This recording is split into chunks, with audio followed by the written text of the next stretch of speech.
and today marks the 50th time that we have been on this hill in all kinds of weather to mourn our ancestors and speak the truth about our history. Those who started National Day of Mourning could not have envisioned that generations would still be here, year after year, carrying on this tradition. And many of the elders who stood on this hill and organized that first day of mourning are no longer with us. But we feel their spirits guiding us today. Of so many, including Shirley Mills, a beautiful person who passed into the spirit world this fall. We mourn her loss here today. 50 years ago, my father, an Akuna Wampanoag named Wamsuta Frank James, was invited to address a gathering celebrating the 350th anniversary of the arrival of the Pilgrims. When asked by the organizers to provide an advance copy of the speech he planned to deliver, Wamsuta agreed. When they saw him, the presenters told him he could only speak if he were willing to offer false praise of the Pilgrims. According to the organizers of the event, and I quote, "The theme of the celebration is brotherhood, and anything inflammatory would be out of place." The organizers even offered to write a speech for him, one which would fit better with the settler colonialist narrative. Now, he refused to have words put into his mouth, and that morning came into being as a result of that refusal. Instead of speaking at the banquet,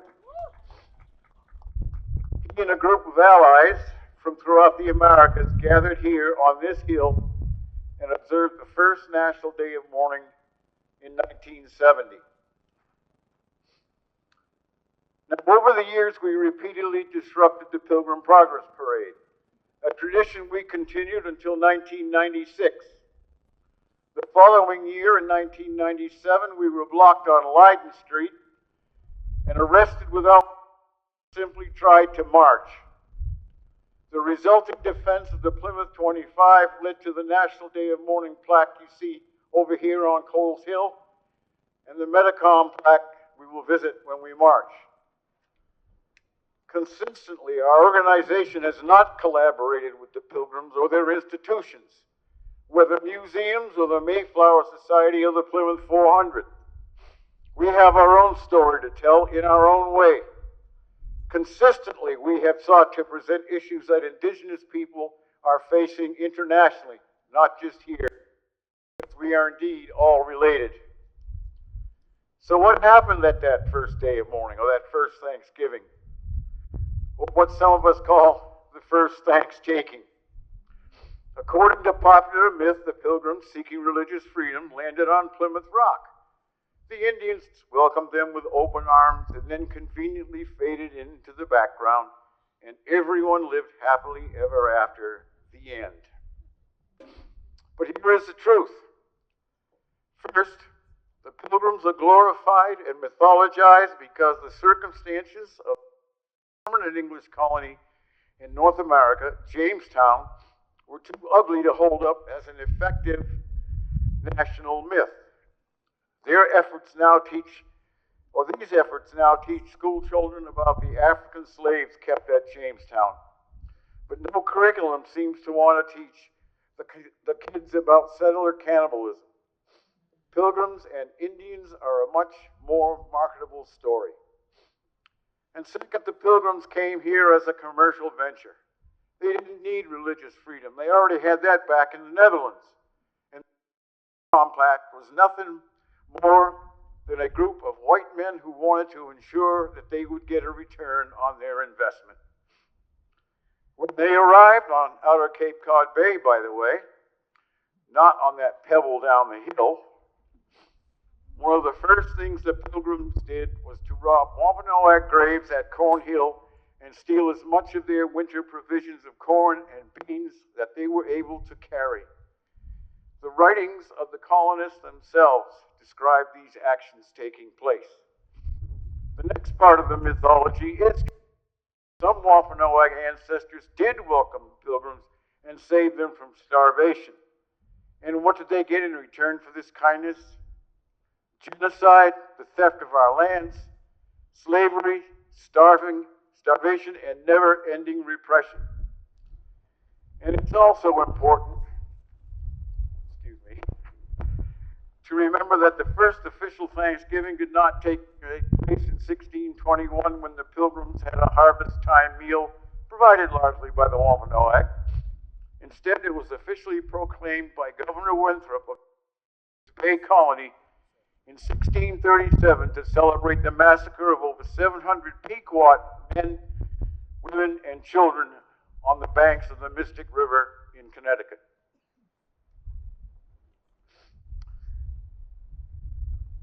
Now, William Bradford of the Plymouth Colony wrote of this event, "Those that escaped the fire were slain with the sword, some hewed to pieces, others run through with their rapiers.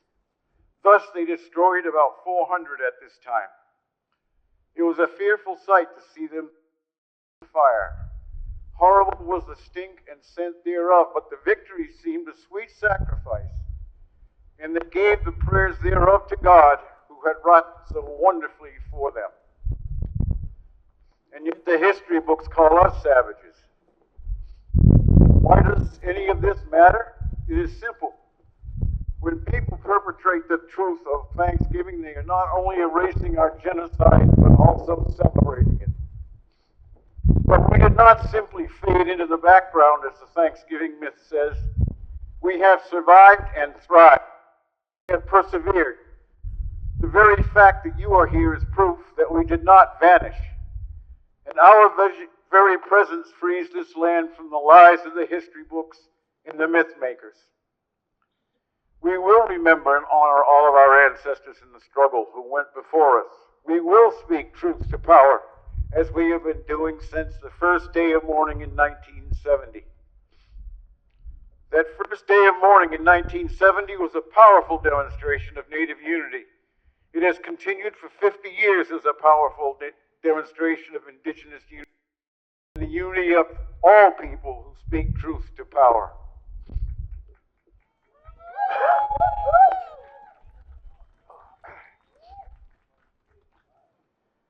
Sadly, many of the conditions that prevailed in Indian country in 1970 still prevail today. In 1970, our average life expectancy was just 44 years. Today, it is up, but not for Native men. It is still 6 years below that of white people. Native women's death rate has increased 20% over the last 15 years. In 1970, the average Native yearly income was $4,347. In 2019, 20% of Native people still earned under $5,000. In 1970, our suicide rate and infant mortality were the highest in the country. This has not changed. We all know that racism is alive and well. All of us are struggling under the oppression of a capitalist system which forces people to make a bitter choice between hating and eating.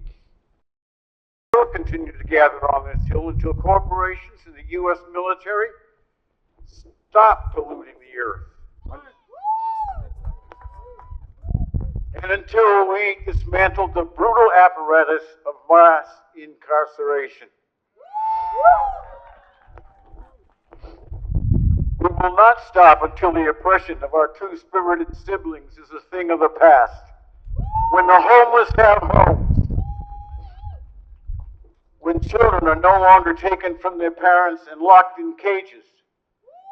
When the Palestinian homeland and the autonomy Israel has denied them for the past 70 years. And when no person goes hungry or is left to die because they have little or no access to quality health care. When insulin is free.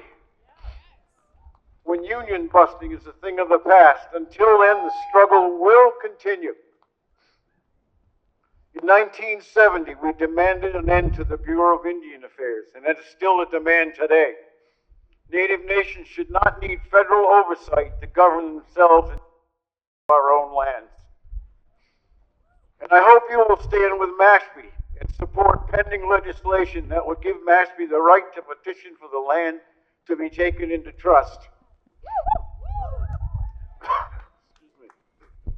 And please tell your congresspeople that this legislation should be applied to Aquinnah and other tribes that were federally recognized after 1934. We condemn all acts of violence and terrorism perpetrated by all governments and organizations against innocent people worldwide. Since Columbus and the rest of the Europeans, Native people have been virtually non-stop victims of terrorism. From the colonial period to the 21st century, this has entailed torture, massacres, systematic military occupation, and the forced removals of indigenous peoples from their ancestral homelands. And let us not forget that this country was founded on the ideology of white supremacy, the widespread practice of African slavery, and a policy of genocide and theft of land. And let us not forget pipelines, skyscrapers, mines, and the oil rigs lie the interred bones, sacred objects, and villages of our native ancestors.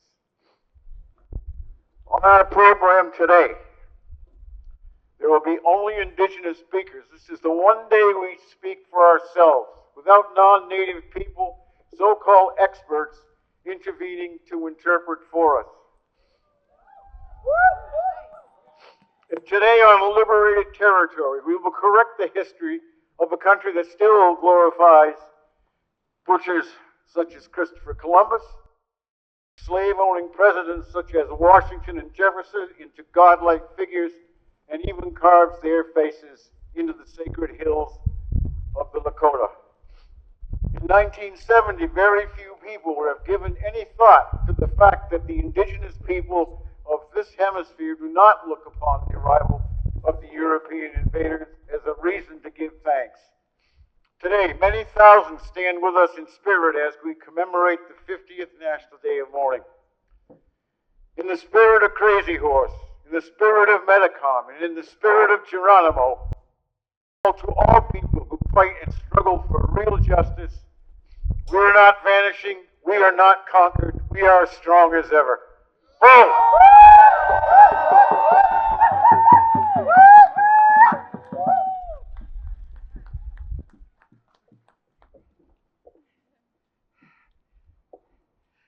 Good afternoon. Before we do greetings and we have more speakers, because of the weather, you know, Bert Waters always gives the statement every year from Leonard Peltier, and he's 89, and he is tough. However, we would like to put him up early because of the weather, so what we're going to do is there will be some people going through the crowd with a red shawl held out, and we're asking for people to make donations to the Peltier Defense Committee and also to our organization for the work that we're doing. We're an all-volunteer organization. We want to thank the hundreds of volunteers who helped make today happen this year and, you know, move forward with that. Let me tell you a little bit about Leonard before Bert reads the statement. We've been standing here talking about him since 1976. That's a really long time. A lot of you in the crowd weren't even born yet. And still, he's not free. He is a Native political prisoner, father, grandfather, American Indian movement warrior, and artist who has been unjustly imprisoned since that time for a crime that he did not commit. The FBI falsified evidence, held exonerating evidence in order to imprison him under these frame-up charges.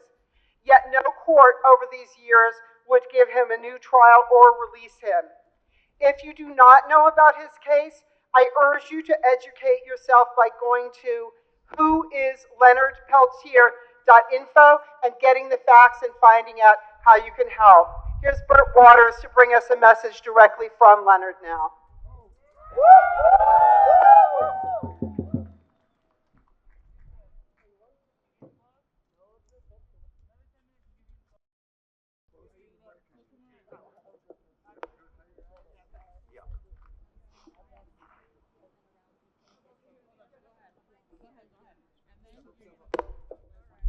Test, test.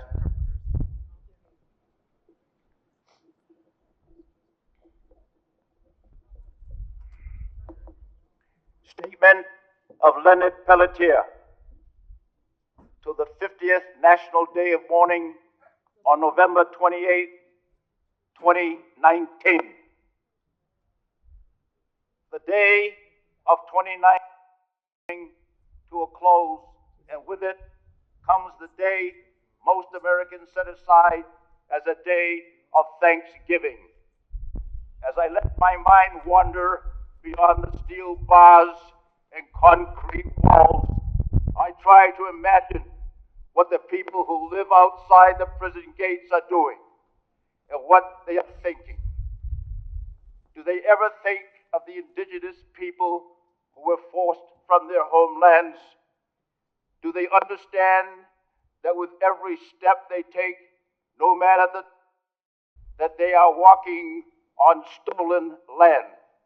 Can they imagine, even for 1 minute, what it is like to watch the suffering of the women, the children, and the babies, yes, the sick and elderly, as they were made to keep pushing west in freezing temperatures with little or no food? These were my people, and this was our land. There was a time when we enjoyed freedom and were able to hunt buffalo and sacred medicines. We were able to fish.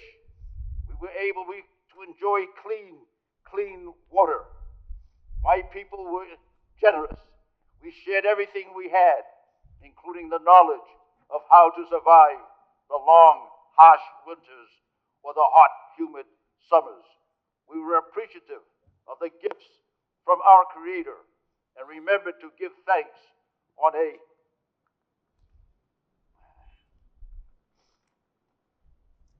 daily basis.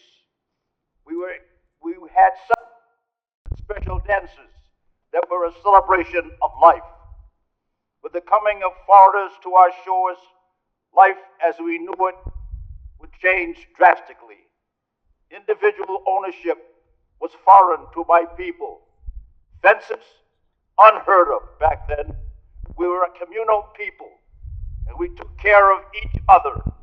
Our grandparents weren't isolated from us. They were the wisdom, the keepers of wisdom, and the storytellers, and were an important link to our family.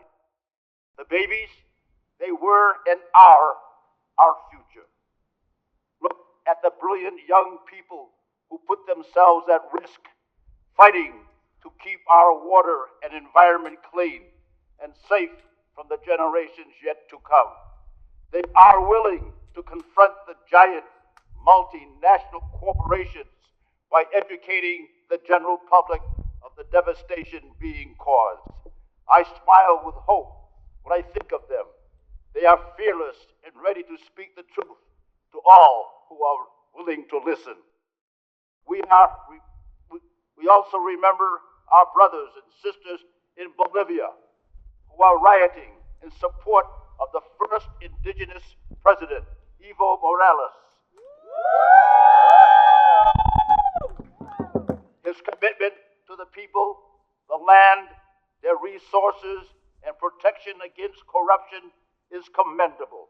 We recognize and identify with that struggle so well.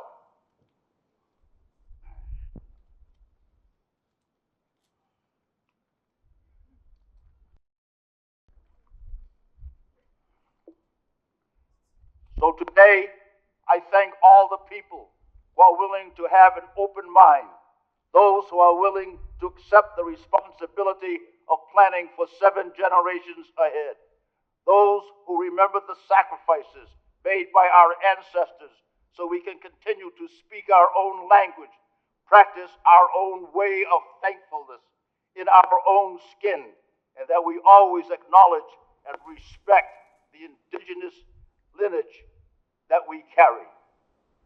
For those who are thankful that you have enough food to feed your families, please give to those who aren't as fortunate.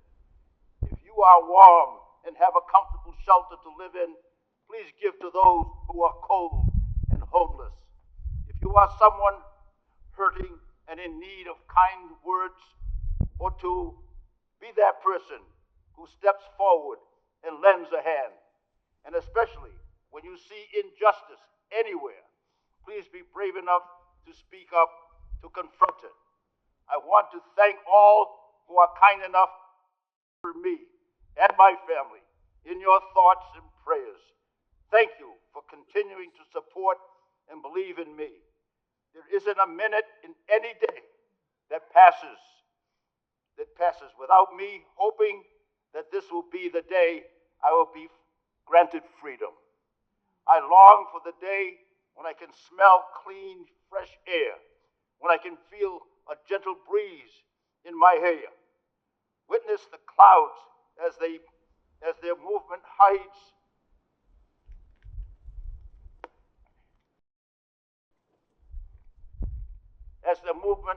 the sun, and when the moon shines the light on the path of the sacred Inipi. That would truly be a day I could call a day of thanksgiving. Thank you for listening to whomever is voicing my words. My spirit is there with you. Daksha, in the spirit of Crazy Horse, Leonard Pierre.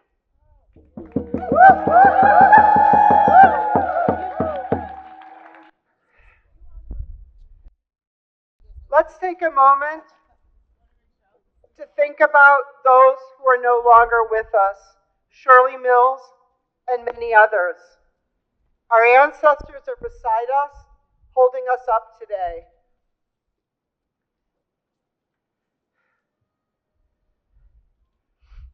And I want to ask June Sapiel to come toward the stage. She's going to do a prayer for us after I'm finished speaking. My name is Matoe Monroe, and I'm the co-leader of United American Indians of New England. And I want to greet all of you who traveled to be with this National Day of Mourning. I know some of you had to get up in the middle of the night to travel here. So I want you to take a look around at the amazing crowd you see around you. Like, look at each other and realize how beautiful it is that we're all here together with each other. You can jump up and down a little bit too if it'll warm you up. And we want to thank the people who came from all over, including the people who came here on buses from Boston and Manhattan and Brooklyn. Thank you, merci for organizing those buses. And we acknowledge the many struggles that you have carried with you today on your backs, from the many efforts to stop pipelines and protect the water, to the ongoing work to free Puerto Rico from U.S. colonialism, to the attempted desecration of Mauna Kea by scientists who lack respect for indigenous sacred places, and to occupied Palestine. Our speakers today will reflect certainly not all of the struggles that indigenous peoples are leading and involved in. Defending tribal sovereignty is certainly as much an issue today as it was at the original National Day of Mourning in 1970. Native nations continue to have their sovereignty and land rights denied and infringed upon, regardless of whether the tribal nations have treaties or not, and regardless of whether they have federal recognition or not. Both of the federally recognized tribes in this state, the Wampanoag and Aquinnah Wampanoag, have had their tribal sovereignty restricted and have been denied the use of their own lands by settler governments. The U.S. government also continues to deny federal recognition to other tribes in this region, such as the Massachusetts and Nipmuc, among others. Nevertheless, indigenous tribes in this area continue to strengthen their cultures and political sovereignty with or without federal recognition. While writing this speech, I could not on all of the terrible things happening to indigenous peoples in the world today.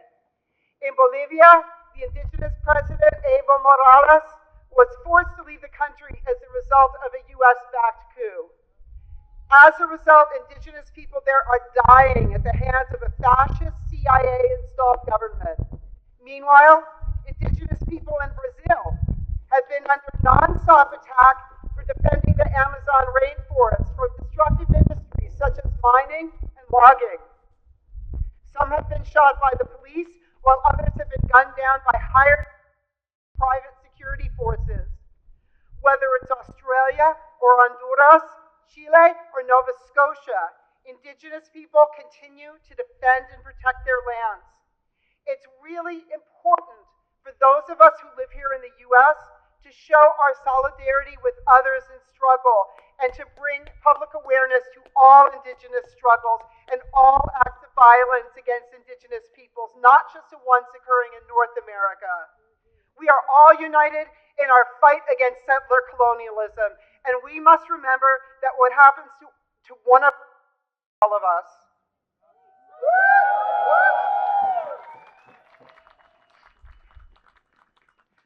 As a mom, I always pay the most attention to the status of indigenous children.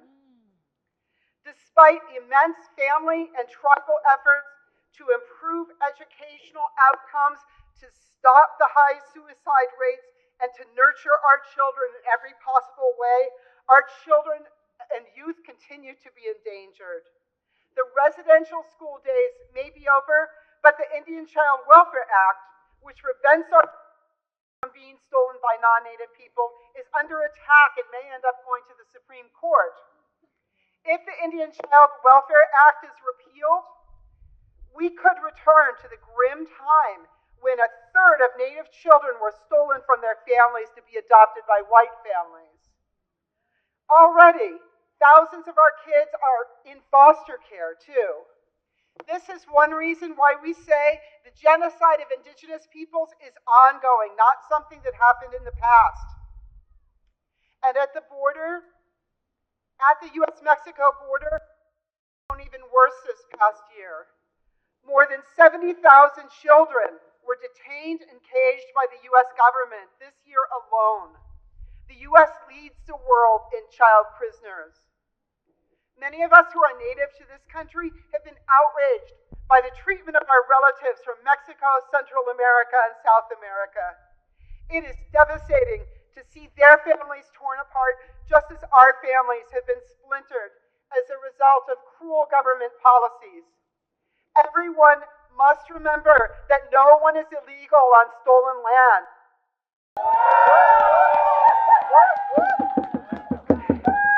And we join migrant communities in saying that we didn't cross the border crossed us. But the immigrant nation that is the United States has a short memory and is in denial of their own historical facts. They're descended from the invaders who forcibly took our lands and resources from us, then denied us the use of our languages and cultures. Once again, we ask the question, who is the illegal immigrant? In the various discussions of so-called illegal immigrants, the settlers laud their own achievements, claiming that America is a nation of immigrants, while ignoring the centuries of murder and violence perpetrated against African and Native peoples by these same immigrants. Surely the deaths of tens of millions of Native and African people at the hands of the marauding European invaders should be worth bearing in mind. And murders continue today. Looking around right now, some people are wearing red to honor missing and murdered Indigenous women, girls, and Two-Spirits, and we will have a red dress at the front of our march. In Canada, Indigenous women are murdered at a rate 7 times higher than non-Indigenous women.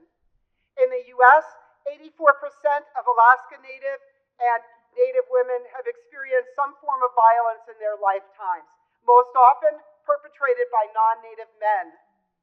In Latin America, femicide, the murder of women because of their gender, is rampant, and most cases go unpunished. Indigenous women are most at risk for this violence. Trump announced on Monday of this week that the federal government is creating a task force on missing and murdered Indigenous women. So, having extensively followed the many pitfalls of the task force that took place in Canada within the last few years, I do not believe that this task force will enact real change.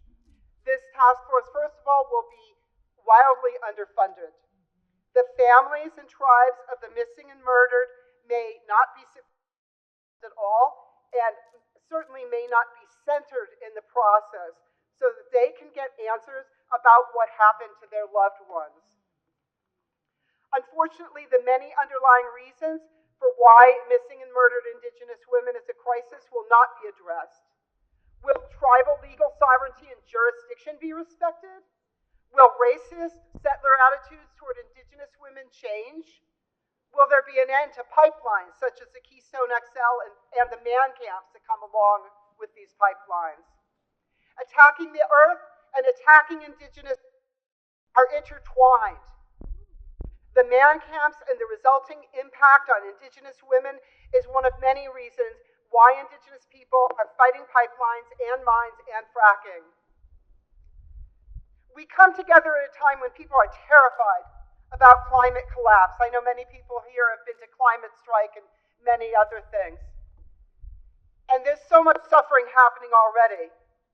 I read this week that 60% of the world's animal population has been wiped out since 1970.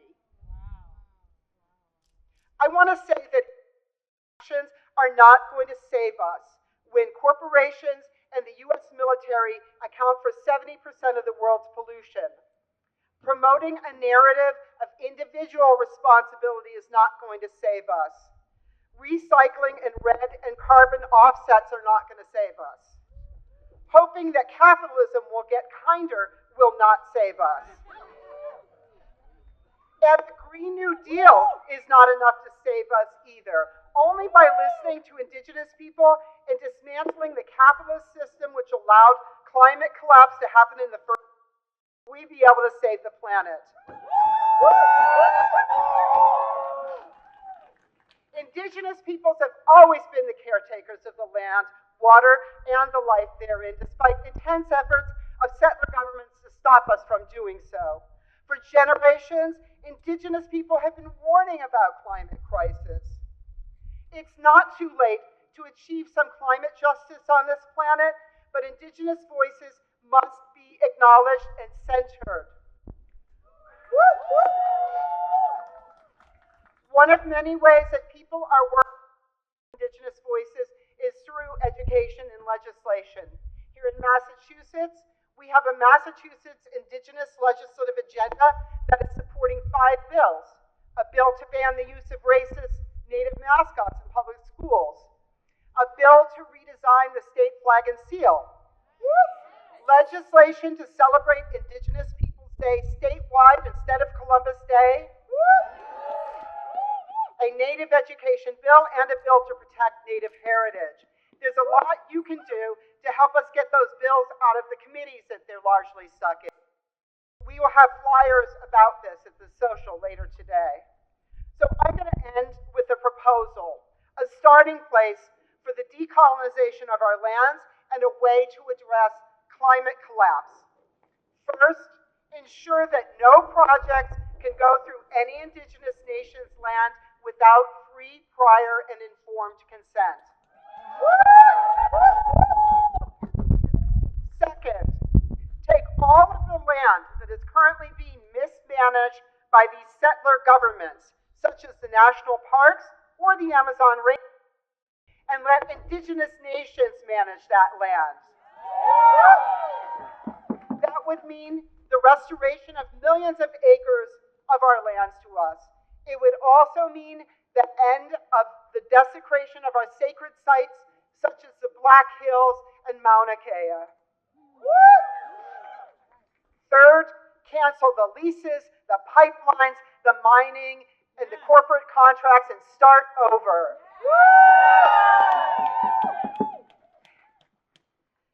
Since we all live here on this planet together, the only planet that we have, We need to support and listen to indigenous people all over the world who are on the front lines of dealing with climate change. I don't want anyone who's listening to this to feel like they should just give up. We can fight for climate justice. We can end settler colonialism. We can reclaim our lands. We are not vanishing. We are not conquered. We are as strong as ever.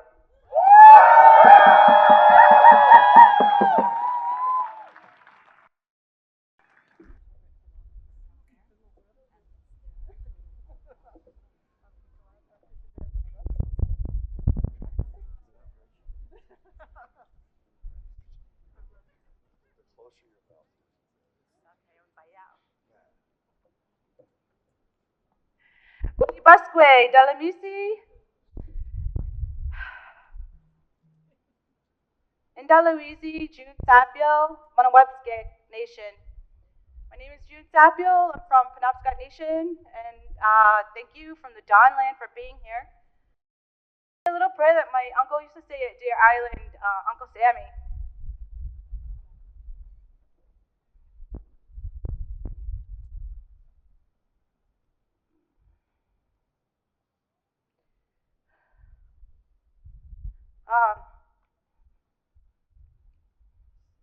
O Creator, great spirit of all, please bless the waters, the land, and the sacred grounds that we stand on.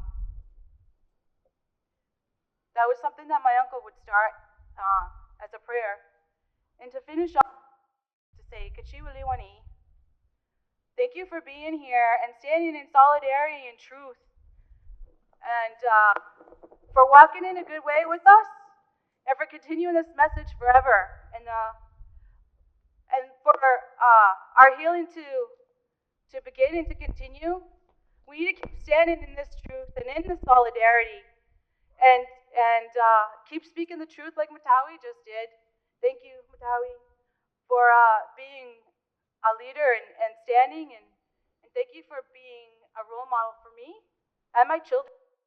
And so, Wuliwani Kachinuwis, our Creator, and let us walk in a good way today. I'm going to all my relations. I want to ask Kim to come to the side here, Kim, who's speaking on the program. And also there was if you're here, Kim, just to line up.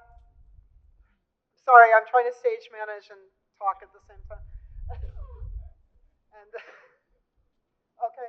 And there was a Bolivian sister that I was speaking to this morning before we started the program. If she could also come over and find Kim over here so that you can talk to each other before coming up to speak, that would be great. I don't see you in the crowd, but I think that you're still here. Thank you. I was asked to read information about a murdered Indigenous woman from here. You know, sometimes people think of this as being Canadian or being from Montana or North Dakota or something, but it's not. It happens here. And this is Justice for Nanette. Nanette Olsen was born in 1989 in South Boston. She grew from childhood to motherhood before her family lost her at the young age of 28. She was a shiny, bright star that was taken away too soon. She always helped anyone in need and had a heart of gold. Many questions about her death remain unanswered, but we join in continued calls for justice made by Jane Olsen, Nanette's mother. She is lovingly survived by her beautiful big family, and she was an active member of the Nigama Wagmakuk Native community. So, is there somebody here who has the bracelets and ribbons for her? Okay, we have somebody by the stage who has ribbons and bracelets in her honor. All proceeds go directly to her mom and her daughter for their legal costs as they continue to seek justice. So we have our sister Raquel over there who has those. If you want to buy a ribbon or bracelet in honor of Nanette Olsen.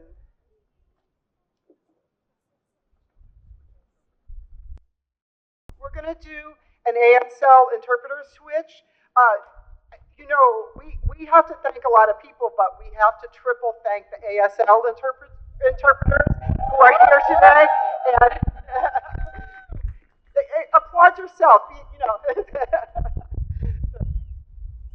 The next speaker is going to be, sorry. The next speaker is going to be Juan Gonzalez. If Juan can work his way up, please. I'm sorry, we've been changing the order a little bit.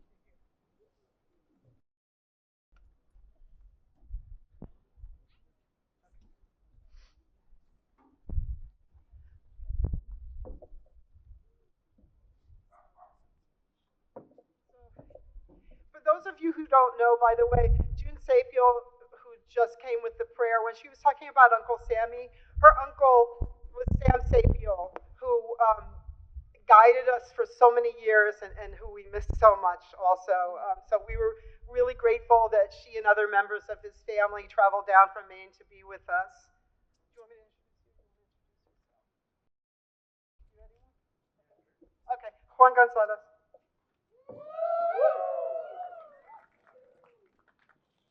I'm very happy to see all of you here on this beautiful, windy, rainy day. I'm freezing because I'm living in the jungle in this side of Mexico, and it's hot and humid, so I'm freezing today right here. But I'm here with a message from the Council of Maya Elders. Compañeros, compañeras, greetings from the people of the Jaguar House. Today, November 28th, we are here. We ignited the copal and rises the smoke. The wind sings in the conch shell, the atecocoli. Our heartbeats vibrating in the drum.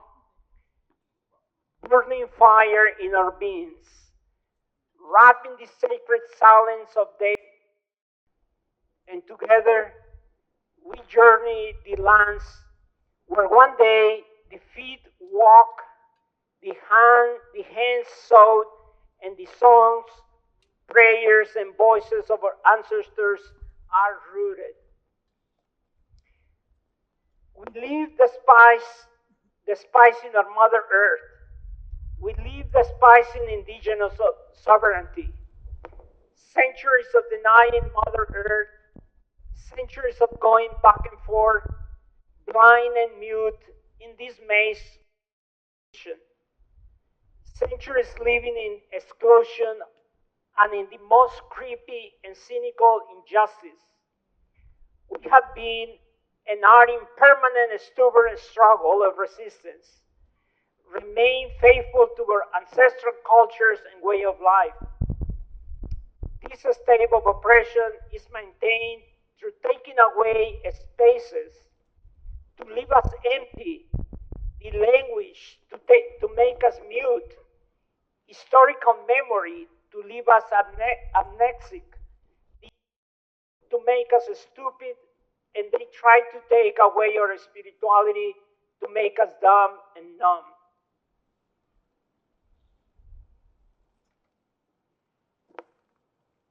Our ancestors knew that our planet will be rot. They told us the danger that when our Mother Earth is being desecrated, our future will fade, and the liveliness of the world will be aborted. Rains and the sun behave out of balance today. Air, land, humans, creatures are sick. Our world is sick. The paradigm of modernity, democracy, globalization, high technology, the American dream are killing our Mother Earth. Ignorance of themselves is the most powerful weapon of the neo-colonizers, politicians, corporations, and as long as the millions of people continue to consume what television tells them, The world is guaranteed to die. Our world will die because greed keeps exploiting it. We keep consuming. We keep the genocidal way of life. Greed cannot be defeated voting new politicians. Big shifts are about to happen. Shifts that we don't even think today about it. What we believe today could be impossible to happen will happen. One sure thing is that in that shift that is happening, indigenous people will have much to contribute in the past that can save the future of humanity. The wisdom, sensitivity, and spirituality of indigenous cultures across our Mother Earth are one real possibility of strengthening the lost cause. Indigenous people will be the basis with which we will build a fair and equitable way of life. Where we will go when we have destroyed our world. When the world is silent and in darkness, how will we learn? We have to follow our ancestors' instructions for what to do in these times. So when the pilgrims and the conquistadores came to this continent, they stole our fruits, they cut off our branches, they burned our trunks, but they couldn't kill our roots. Here, we are the spirit of this continent. The future of this continent is of native people. Oh, thank you.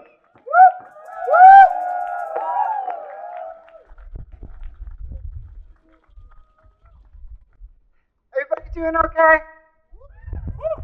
You know, our ancestors went through much worse than this. Somebody who's not from up here said, "You guys do this every year?" And yeah, we do it in blizzards, and we do it in rain, and we do it in bitter cold because we're here, because this is important, right? Okay. All right. Having said that, if you are an elder and are just too darn cold and need to get out of this, you can go sit in my car. Just come see me. All right. All right. Kim Fuerte Barcelona is going to speak right now.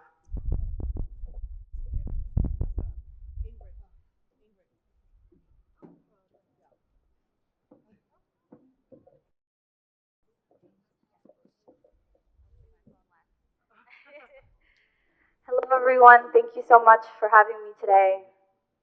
Like Matoi said, my name is Kimberly Villafuerte Barzola. I'm Quechua and Peruvian, and I'm also an organizer with the Answer Coalition Act Now to Stop War and End Racism. I'm deeply humbled and grateful that Matoi asked me to speak here today and share a little bit of the struggles of our Native siblings in the South. For so many of us, the pain and weight of today extends far beyond the southern border of the so-called United States. The legacy of colonial looting and genocide at the hands of Spanish conquistadors and Catholic missionaries can still be felt and seen in many of our home countries, that to this day continue to uphold systems that exploit our labor for the benefit of the few at the expense of the many. However, despite the challenges faced by so many indigenous nations in South America today, I wish to speak to you all about what is happening in Bolivia. Bolivia is a country that democratically elected its first indigenous president, Evo Morales, in 2005. Evo is Aymara and comes from the agricultural labor movement, and more specifically, was a coca farmer, a sacred plant for all Andean people. Throughout his presidency, Morales prioritized the needs of working class and historically oppressed peoples, unlike any of his previous predecessors.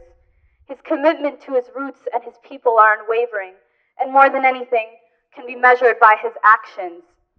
In 2009, the Constitution of Bolivia was updated to redefine the country as a secular and plurinational state, which formally recognized as well as elevating the status of indigenous languages such as Quechua nationally. His government, which represents a wide range of indigenous nations, also led a campaign to reduce extreme poverty from 38% of the nation in 2006 to a mere 18% in 2014, increasing literacy from 77.3% to 97.7%. Prioritizing the construction of public infrastructure such as highways, hospitals, and schools in rural areas that have never seen infrastructure, and also bolstering the participation of indigenous people and women in public office. And now half of those seats are being held by women, and of those, 68% are being held by indigenous peoples as well.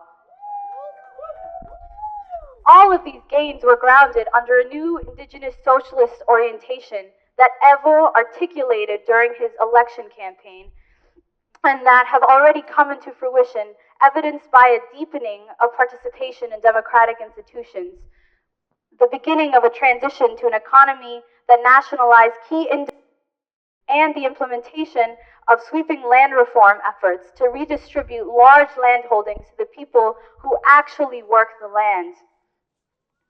Instead of basing a society on an economic system that accumulates wealth for a small elite and that is intrinsically motivated to grow at the expense of workers in the environment, his indigenous socialism, in essence, provides a sustainable and urgently necessary alternative that would reorganize the economic base of society to plan for and meet the needs of all working people.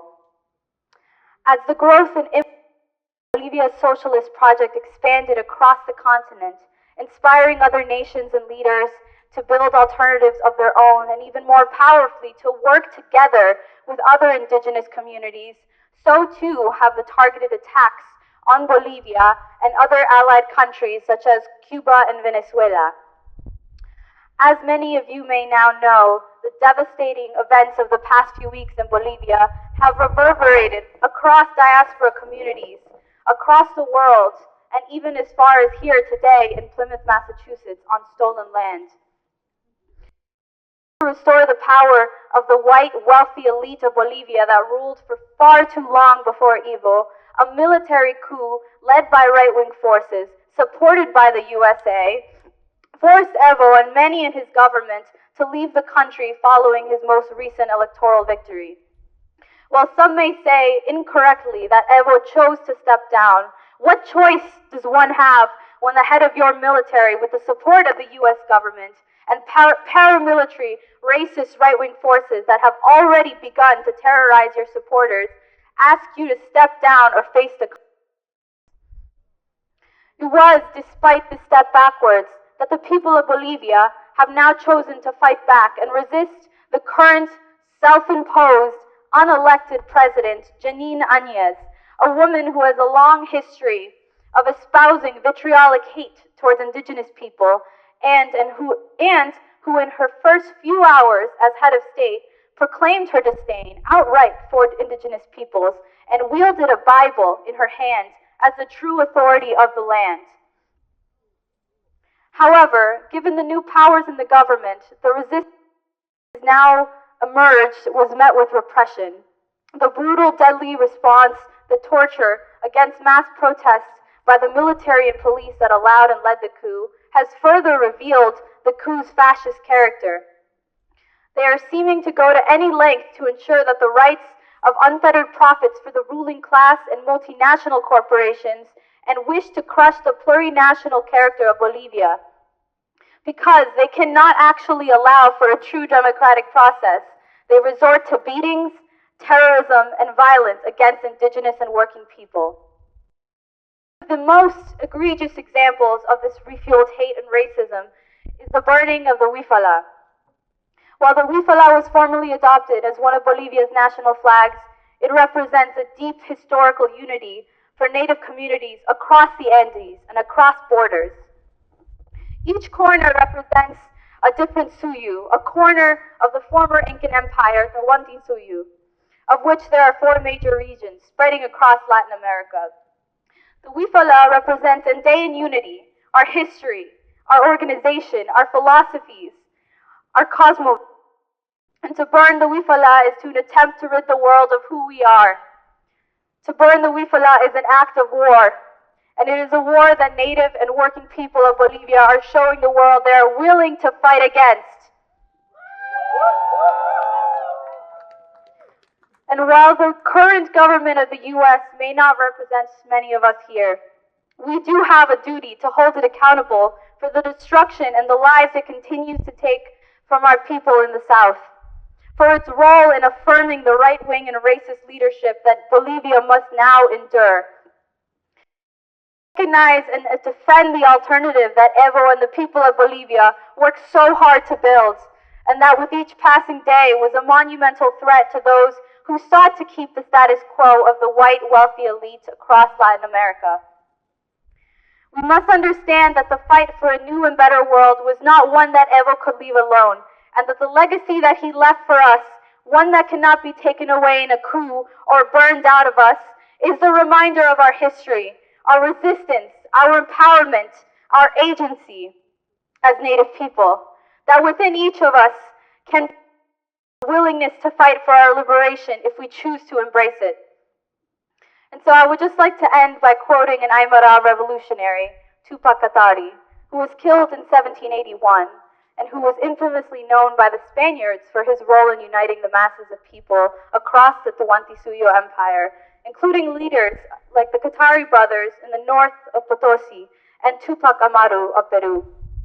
His prophetic words still ring true today, 238 years later, as we see the relentless resistance of indigenous peoples across not only Bolivia, Chile, Ecuador, Colombia, and Haiti. Volveré y seré millones. I will return and I will be millions. Causachum Bolivia.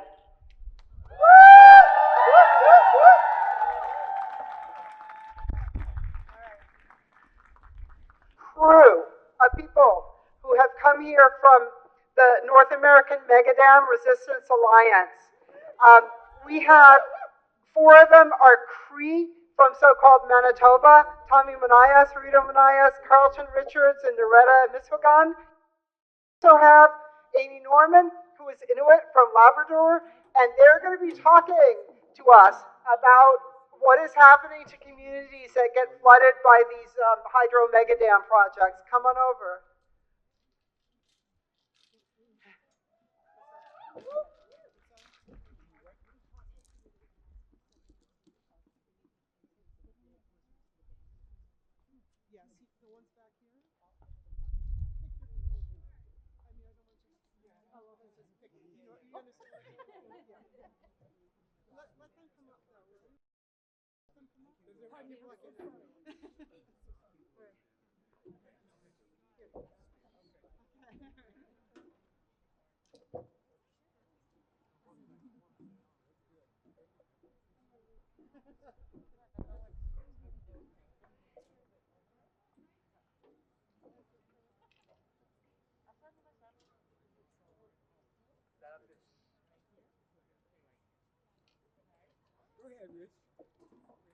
Grazie.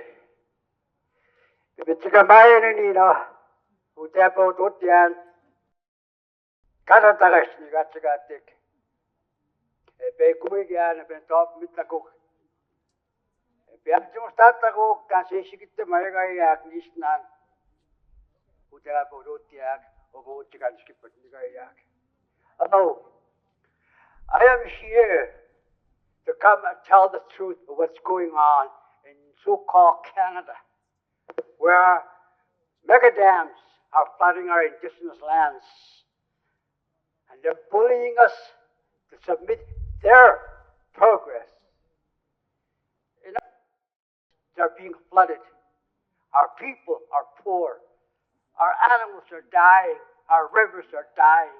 That is one form of genocide, a cultural genocide, where we have to live within their rules. This is the message we bring to the United States, of so-called United States. This is our country, and we have to keep believing that this is our country. It will always be our country for the rest of our lives. Our children, their grandchildren, grandchildren and their grandchildren will always know this is our country. We need to tell the world that this is our country. We always tell the truth. We are indigenous people. We are indigenous to this land, and this is indigenous land. This is our country. Thank you very much.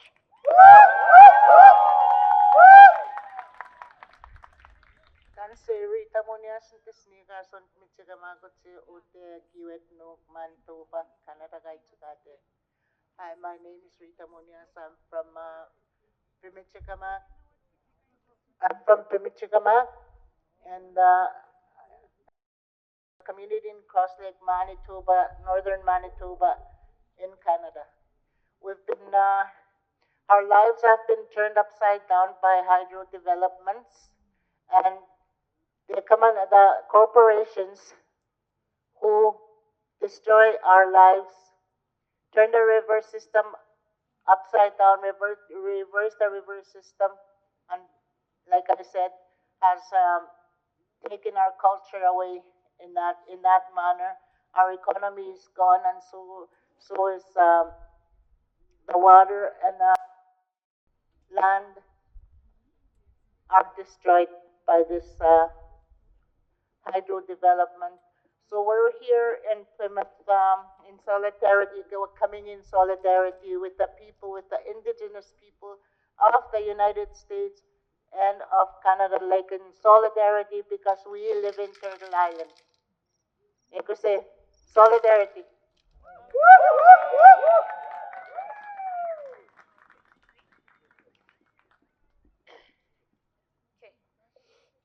Lakut Ilonasi, Amy Vunga.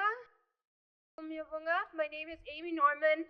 I'm an Inuk woman born and raised in Happy Valley, Goose Bay, Labrador, on the northeastern part of so-called Canada.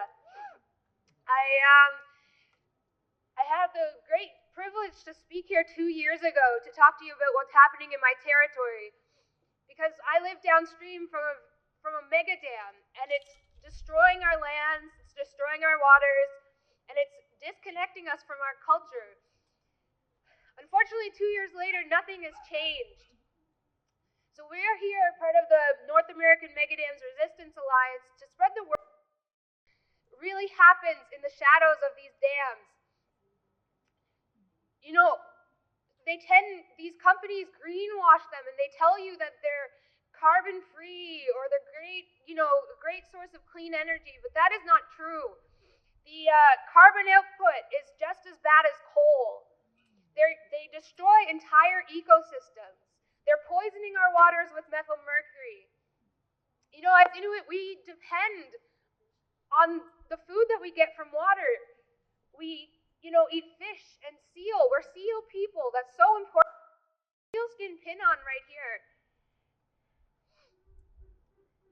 And because of these megadams emitting methyl mercury and contaminating our food webs, we can't eat the seal anymore. We can't hunt and fish like we used to. It's disconnecting us from who we are, and that's cultural genocide. We're here to spread the word about that, what happens with these megadams, and to really, speak out about the connection, because this hydropower, your state of Massachusetts is trying to import our power from our rivers into. That makes your state, your governors, anyone here, that makes you complicit in the genocide of our people. We'd love to chat with you more about this. We've been speaking all over Massachusetts, New York, Maine, New Hampshire, because it's not just the one in my backyard. It's not just the ones in their backyard. It's all over North America. It's all over South America. It's all over the world. These megadams disproportionately impact Indigenous peoples all over, and we're here to tell you the truth about them. Thank you.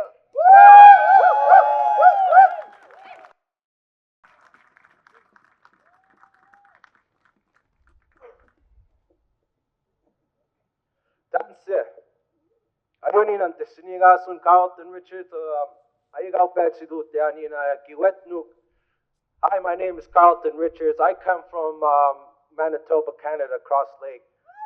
I am one of the very few youth that still speak our native language. I am here to represent every youth from all 4 directions.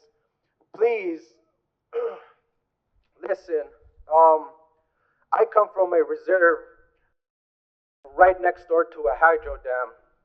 I have witnessed islands disappear, lands disappear. I have witnessed our waters get really, really dirty. Our children cannot swim in our waters.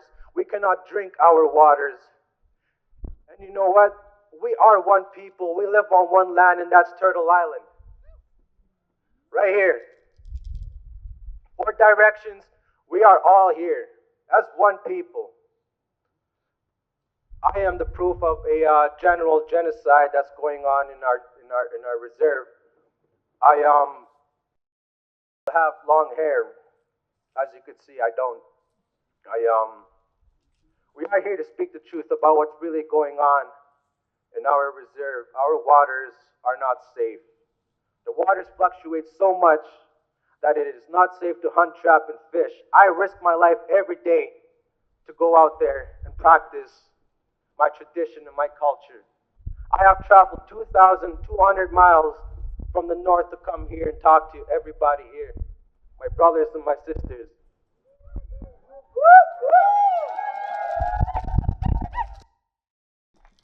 I myself have lost my uncles, my grandfathers on the waters that we come from. It is not right that these mega dams can just go and build them. It is not right where they stand. And that is why we are here today, to stand against it. We are resisting against it. So with that being said, my brothers and sisters, let's stand strong together. Thank you.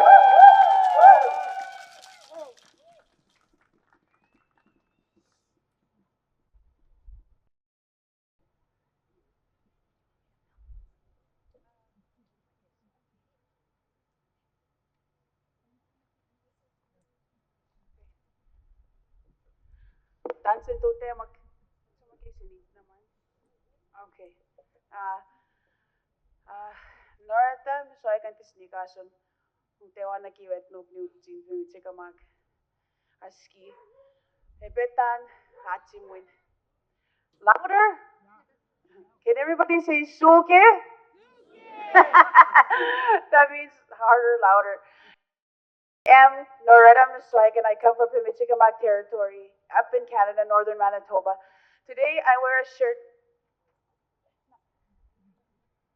It says "Every child matters," and if you Google it, you'll probably find out what it means, what it's about. It's about the residential school system that murdered our people.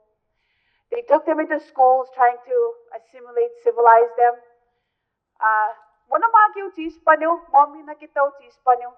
But it didn't work, and it never will. It put us here, and it is He who will take us out, not any government. So I hope you look into this, because the last residential school in Canada closed in 1991. That wasn't too long ago. I come here as a language keeper, and I guess a water warrior. I want to tell you how related we are. And first, I will tell you what a past prime minister, who is actually the father of the current prime minister, his name was Pierre Elliott, of our people in Canada. In 1969, he said, "If you no longer practice your culture and don't speak your language, then you have no right to demand Aboriginal rights from us." That's what he said of us.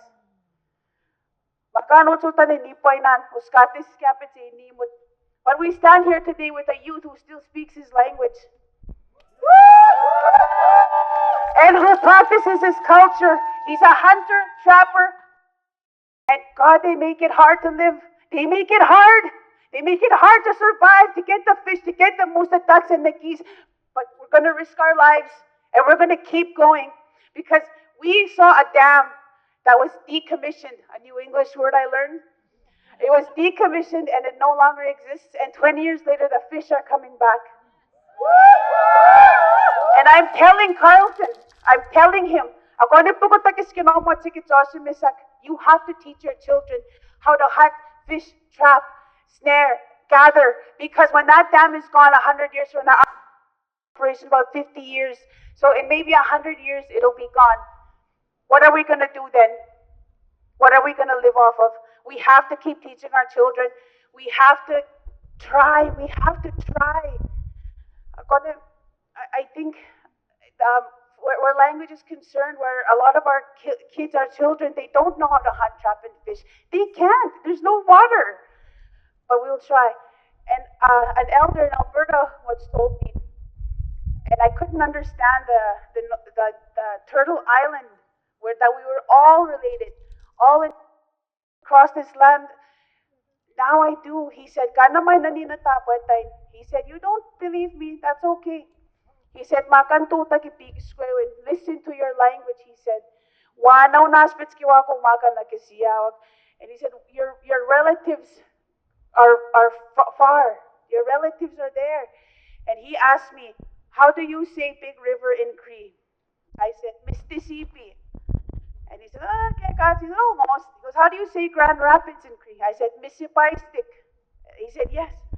Now, say that with the river. He said, Mississippi. Our relatives are also in Mississippi. It's amazing how related we are. All over the world, not just here. And we are all related. Even to these, thank you to the white nations that are here. Tapos sa akin nanas kumitnao. I thank you. Mitunit tapwe. Kinanas kumitnao ka petutek.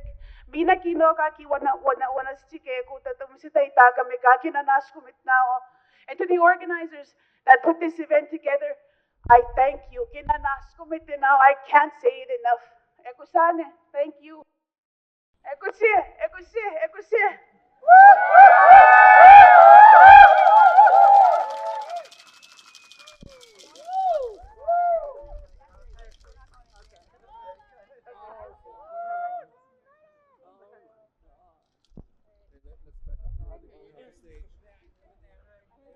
Right. I want to that was amazing. They're going to be at the social later, and they're going to be speaking. The Herring Pond Wampanoag are sponsoring them to speak in. Is he okay? They're speak in Plymouth tomorrow. Can somebody tell me what time and where for tomorrow? 5 p.m. Where? 128 Herring Pond Road in Plymouth at 5 p.m. tomorrow. So if you want to go and sit and learn a lot more than they were able to say here and find out how you can help and get more information about how this has a lot of local connections here too, please go there, 5 o'clock tomorrow. All right, we have 4 speakers. We're going to move through this. I want to just tell you what our program is looking like. It's a little different this year. We're going to march. If you are disabled or the march is difficult, the march is under a mile, but it is a little hilly in a few places. You could, when we do march, you can go down by the rock and wait for us there. We're going to march, and when we end up down by the rock, we'll have a rally there, and then we're going to ask people at that time to get in their buses or vehicles or what have you, and we're all going to go to the new social hall. We do not have the church that we used to have it away from us because the church sold themselves to the Mayflower Society, and we're no longer welcome there.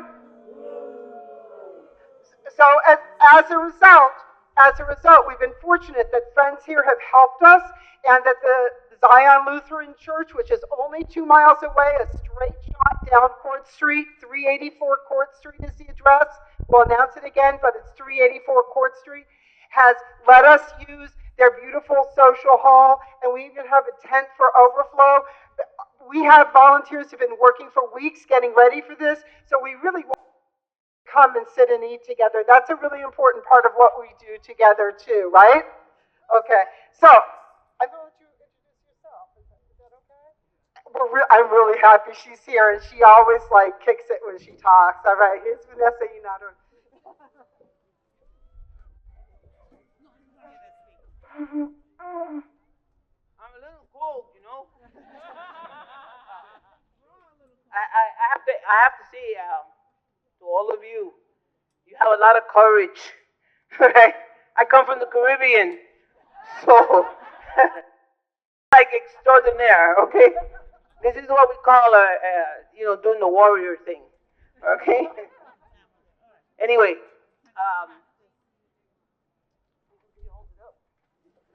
I'm going to introduce myself in my language, and then I will speak to you in your language. All right? So, I am Daka Inaru, Daka Borinquen, a.k.a. Puerto Rico. Okay? Daka Aroake, Daka Rauque, Daka Taino, Daka Mexica. Today is a good day to be native. I come from the Caribbean. So on behalf of my people, I say greetings to all of you. All right. Where I come from, right now it's probably 80 degrees. Okay. So, what I want to share with you today is I had the honor of speaking at FIT the other day, and I spoke to a lot of young people. And what I'd like to share with you today is this situation that we're in today, okay? That we're honoring the ancestors of this land, and rightly so.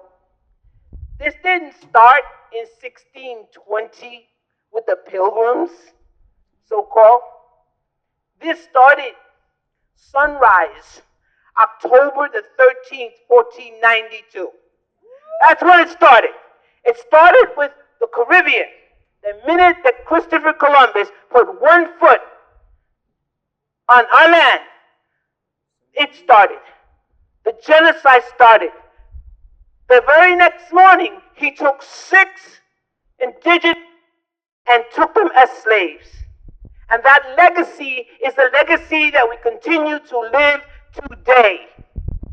It's ongoing for all of the native peoples of not only the Caribbean, but all of Turtle Island, all of Abiyala, and also for our people in Hawaii, Mauna Kea.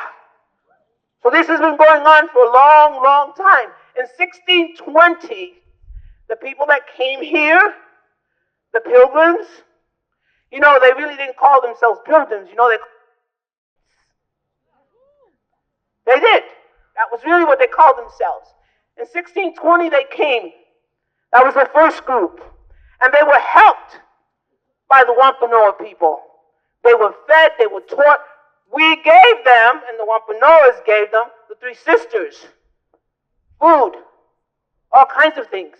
And they gave them smallpox. How about that? Okay? And there were thousands of them that died. One of them survived. His name was Squanto. And he survived. And he had been taken to Nicaragua by the Spanish. And then the Spanish sent him to Spain. And somehow he made it to England and back. And he learned the English language. And then the Puritans came. Those are the pure ones. They came in 1630. And 7 years later, in 1637, over 700 Pequot people were killed while they slept, men, women, and children. Massacred. And we are still being massacred. Native peoples across these continents are being massacred. We are still losing our lands. We have the women that are being killed, indigenous women in Canada. We have in Bolivia right now, they took over again. They got rid of Evo Morales. While he was president, no one died. Already the deaths have started. So what are we going to do about it? We're here today saying, well, Thanksgiving, thanks for what? Somebody tell me what we're thanking anybody for. We've got to change it. And it's not going to be easy. But I'm telling you, my people have been struggling because we've never surrendered. The Taino people never surrendered. Never! Never! 27 years, and we will not surrender. We will get our islands back. We will get our homeland back, especially Borinquen.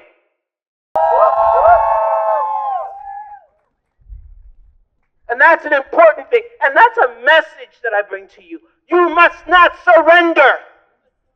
You must never give up. You must never give up, and you must continue to fight for your human rights. My people, the Taino people, were the first people to fight for human rights. We were the very first to give our lives and to spill our blood for our lands, for our people. And that's an honor for us? I don't think so. You know why? Sadly, the genocide continues. It continues today. And if you're here today honoring the ancestors of this land, honor them by standing strong and standing up for human rights. The violation of your human rights, you cannot continue to allow it. I have said it and I will say it again. Stop supporting the very establishment that is killing you. Stop supporting these communities. Stop supporting. It's not going to be easy. It's never going to be easy. I'm sure there's lots of activists in this space right now. And one activist can do a lot. Imagine thousands of activists. Thousands. You must hold this society accountable for every single life that has been taken unjustly. Unjustly. And this land, Indian land, it is native land. And if you look at that wall they're building, if they were to build that wall, I would tell them, build the wall. Build it under its original borders. If you build it under its original borders, you won't have the United States as big as it is. Okay? It would be this little. This much. And these are the things you have to remember when you come to these events. What are you going to do about it? What are you going to do when you get home? How are you going to stand strong? We have to always remember that. And that's the message that I bring to you today. Never give up. Never surrender. Fight back. Be strong. You know? There's honor in victory, and we will win.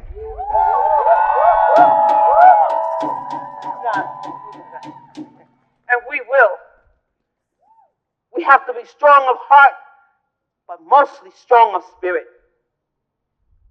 Strong of spirit.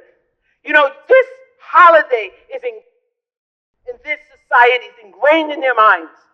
And it's nothing but a holiday for imperialistic, religious fundamentalism. That's what it is. Because that's what it is.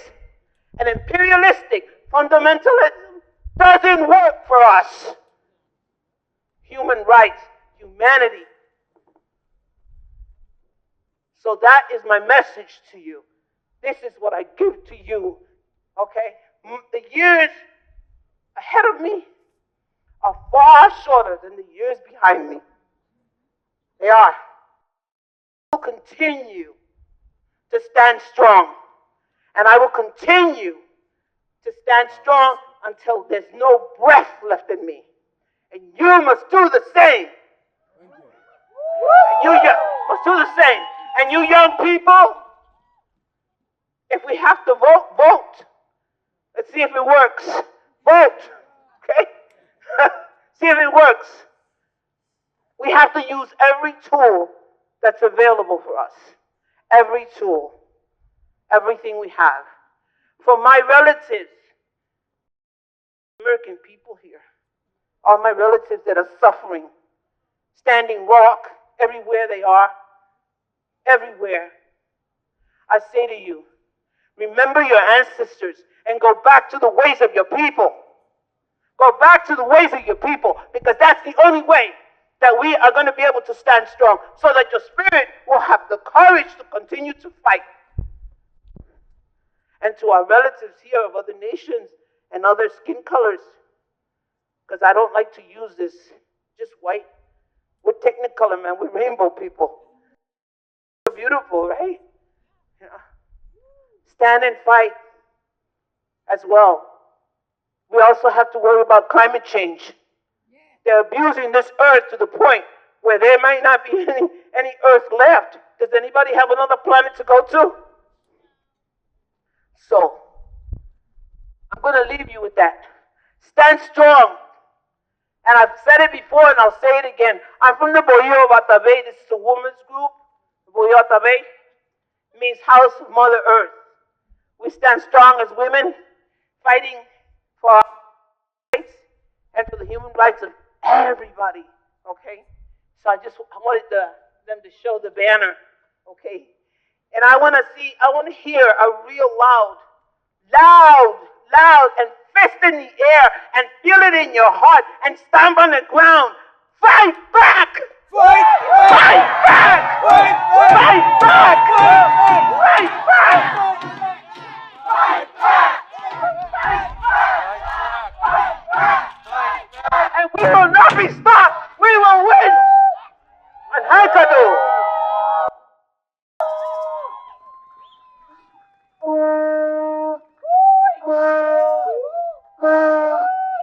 Stand strong, mi gente! Stand strong!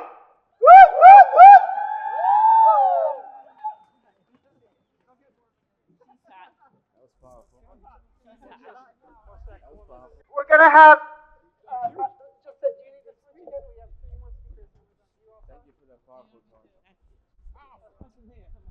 You good? Okay. So we're going to have Ida Aronson from the Huma. She's bringing her too, I think, to hold the banner. And we're going to have Nina Litton talking about Mauna Kea. And we're going to have Steph Hedgecote. And then we're going to march, okay? So in the home stretch, jump up and down, raise your hands, give each other a hug, but with consent only. All right.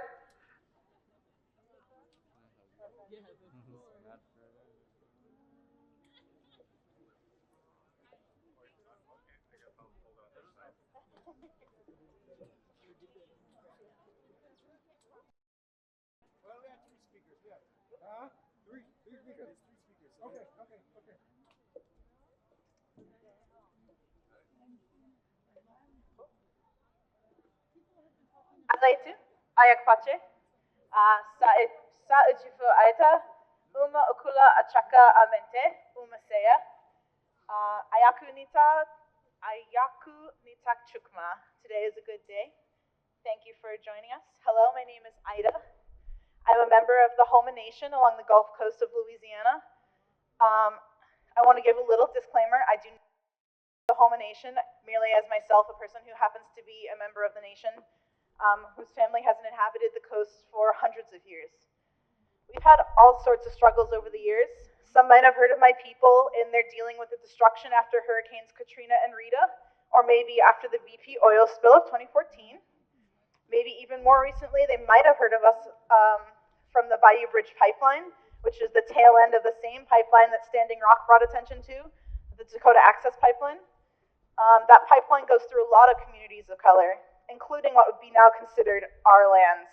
I won't get into this is actually Bilbancha or Baton Rouge is Istroma. Those are also our lands.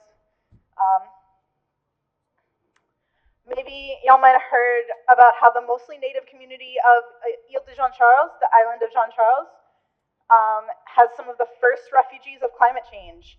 Over 22,000 acres of land were on the island, and now only 320 acres remain. 98% of it is gone, and it continues to sink. What you probably won't hear about is how the state actually got the money for that relocation effort, not the tribal members still on the island have either outright turned down the state's relocation efforts or are still unsure about it, despite desperately needing the help. The state has zero regard for tribal sovereignty. The tribe was allowed to come in at the beginning, then there was a huge gap, and then they were allowed to come in at like the third quarter of the planning, And even then, they were only given a one-page sheet of paper about their relocation of their tribe, and that was very vague. There are worries about reuniting members who have already left, reintegrating them back into their same community. There are worries about the location that they were not consulted on to move to. There are worries about affording increased taxes and insurances, in which case they would also not be allowed to go back onto their island homes, if they're even still there. There's big worries about the tribe not having any say on who can move into the new community, because there would be a state-placed organization that would determine who gets to be placed into this community. Overall, it's really sketchy. 3.5 years, and there's not a home up yet. Here's a good quote from Desmog blog, write-ups on it. Quote, after Nakeen's rebuke of the state, Nakeen is the chief rebuke of the state's handling of the grant, OCD, the Office of Community Development Director Pat Forbes, said he still welcomed Nakeen's participation in the project, and in January met with him and other local officials to bridge the rift. Following the meeting, Nakeen sent Forbes a list of the tribe's desired changes to the OCD plan, but the state rejected all of the requests. As my chief, Chief August Crapel, said about the issue in one of the open meetings, quote, for too many years, people Indian name to get what they want, and then we find out it's not what they say it is. We've been dealing with broken promises for hundreds of years. This is just one more promise. And now, another pipeline is being planned to cut through the already fragile swamps. LNG wants to put a 283-mile across 14 parishes, because we don't have counties, we still have parishes, natural gas pipeline in through the wetlands that help break hurricane destruction. That's our protection from the hurricanes. And I quote, Global Venture LNG said that it's not aware of any detrimental impacts during hurricanes. It was cleared for a pipeline. The Tunica Biloxi tribe has already had to hire a lawyer to voice concerns about the pipeline crossing their tribal lands. Even 50 years ago, land that is now underwater was high and dry and held crops, or one elder recalled to me when she had a clothesline outside. Now that land is often underwater or floods over like a hard rain. My family's own old fishing camp that I remember visiting as a little kid is now underwater. It's gone. Land that held gardens and crops, fine, now floods with salt water. And people are having to do raised gardens instead. Land that once held vibrant, huge, old live oaks now holds bleached, dead trunks. Hurricane Barry was a small hurricane. That's something that our people usually just wrote out. It was nothing. Instead, this past year, 12 tribal citizens had to be rescued off of their roofs. Some people had 6 to 8 feet of water in their house. This is just a hurricane, a level 1 hurricane. Bayous and Gulf waters that held our lifeways of teeming seafood have problems with pollution or oil spills, or the water has algae blooms. We consume this too. Shellfish are all. And something like 80% of migratory birds go through the Atchafalaya Basin. They're eating that too. We're already in an extinction event. Maybe let's do something about that. The fact is the land is changing. The climate is changing. We cannot replace what has already been lost, but we can and do try to preserve what is left, whether that be the land, our culture and traditions, or even just the memories of what was. We bring this knowledge forward with us into the future. I want to give a shout out to the language revitalization efforts that we've got going, the Homo Language Project. We are awakening our language, one of the languages French and way before English, long out of its slumber. We've also got some great research opportunities going on, like technologically mapping our elders' traditional ecological knowledge and helping bring that knowledge to a higher acceptance in academia, because, you know, white people don't just trust us, or academia. We have a new alliance that we hope will aid in our efforts for federal recognition, because we're only state recognized. That's something that's definitely held us down. We are on oil lands. But that's only gotten even harder because Trump has added even more requirements to try to make any sort of significant sovereignty or federal aid harder for us to get. We were too Indian to go to white schools up until the mid-60s, but now we're not Indian enough to be federally recognized. Yeah, okay. We have powwows and festivals for our people, and we laissez le bon temps rouler. We let the good times roll. we celebrate life, and we adapt, and we will survive.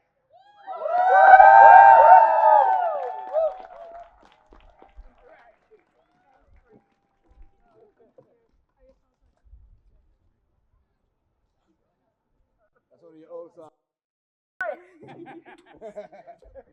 Nina. My sister Nina.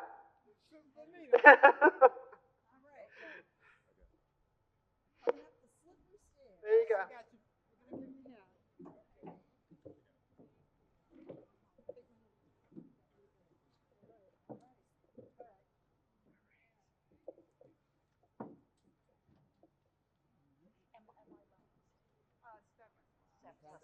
All right, aloha.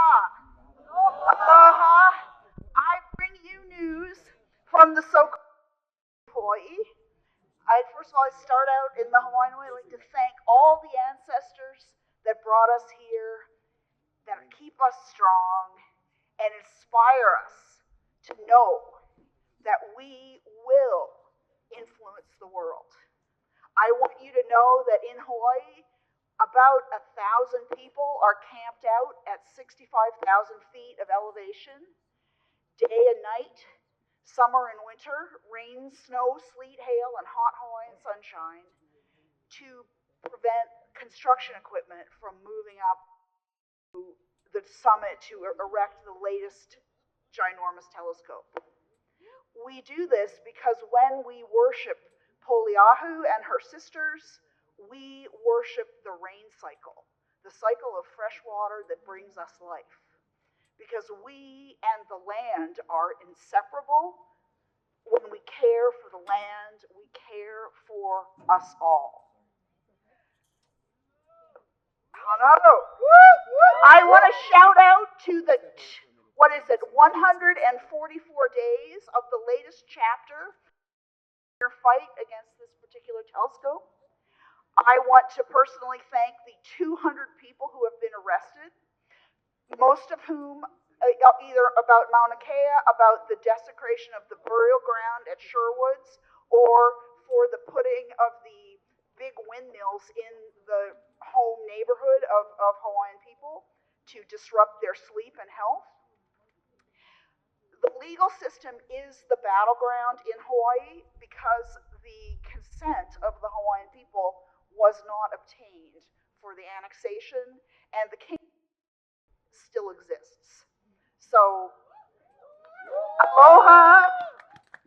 I wish you well, all, in your individual struggles, and we are together working for justice. Thank you for your efforts, and thank you to the organizers.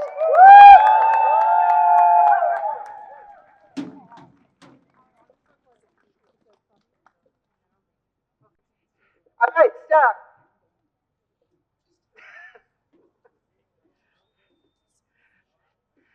After Steph speaks, we will form our line, and I'll give some instructions after Steph is done. But Steph is going to come introduce herself, and I'm really glad that you came here from New York today. Steph Hedgecock, living in occupied Manahata, Lenape-Hoking. Thank you, Matoya Munam, for bringing us back here again for the 50th National Day of Mourning. It is the scene of the opening of the settler crimes against all of our relations, indigenous peoples, and all the life of this land. And from the start, it's all tied together. Those settlers, they were afraid of the beautiful, mighty forest that they found. And 80% of Mother Earth's plants and animals are native to forests. But the settlers hated the forest. Jefferson and Franklin, they wrote a lot about it. Ben Franklin actually wrote in 1763, cleared land absorbs more heat and melts snow quicker. And we're supposed to think he's a genius? By the early 1800s, the settlers had clear-cut a 100-mile swath of what's now Maine to Georgia, with a half to three-quarters of the trees killed for abuse and plunder, and they damaged the soil. Now, we need forests for fresh water, right? We all support all of the struggles against the pipelines, the black snakes crossing the land. We hear a little bit less about some of the many other local struggles, many of which are led by indigenous women across Turtle Island and the land of the condor, and still even less about the third continent the settler colonialism has raped and pillaged, and that's Africa. And make no mistake, when you hear bad words from the U.S. and Europe about Zimbabwe, it's because their people took the land back. When we hear about Africa, let's keep our decolonial eyes and ears open. Here across Turtle Island, there are hard fights to take down the dams on the rivers to save the salmon. And stopping the Keystone XL is tied to stopping the tar sands oil and the tankers going out from the northwest coast that are killing the remaining orcas. And we all saw that mother orca last year mourning her dead baby, carrying that dead baby for weeks, telling the settlers to stop. And we hear about the Amazon burning because of bull and the settler cattle ranchers. What we don't hear much about is the western reservations that are on forest land. Forestry scientists in the national forest have observed that the native foresters in the west do better work than they can do with only 1/3 the funding. You know why? Because on those reservations, the native elders teach everyone that we care for all our relations. And native foresters work to keep the whole ecosystem healthy, not just the plot within the borders assigned by the U.S. government. So those reservations need jobs, and they're sustaining the fish and wildlife and growing food and medicinal plants and keeping the air clean and maintaining their own nation's traditional practices in that way. But we're all here suffering from eco-grief, right? Where are the birds? We want to save all the life on Mother Earth and the biosphere. We want the wolves back. We want the orcas. We want the birds and the bats and the frogs. But I'm here to bring also a message of hope. This last summer, I had the great honor of getting to visit a biosphere in Cuba. For hundreds of years of Spanish and American settler colonialism, they threw it off. And the African-Cuban scholars with the Race Relations Committee in Cuba said, actually at our meeting, we threw the settlers out. And they've created biospheres, renewing indigenous ecosystems in the Sierra del Rosario Mountains in western Cuba. They had reforested what had literally been stripped naked. And it's beautiful there again. 7 million indigenous trees there, clean water, clean air. And when they were doing that, guess what? The original plants, food plants, and the indigenous Cuban animals, they came back. This was the best day of my life, to go there and see what they've accomplished. So we do have some hope. If little Cuba can do that, well, they're still suffering under the criminal U.S. blockade. We know that we have hope in our fight against settler colonial capitalism and its global destruction of Mother Earth. And we will keep fighting and speaking the truth until we win not just reparations for Native people and the African American people who've suffered destruction and death, but until all indigenous lands are returned and all the black snake pipelines removed from Mother Earth.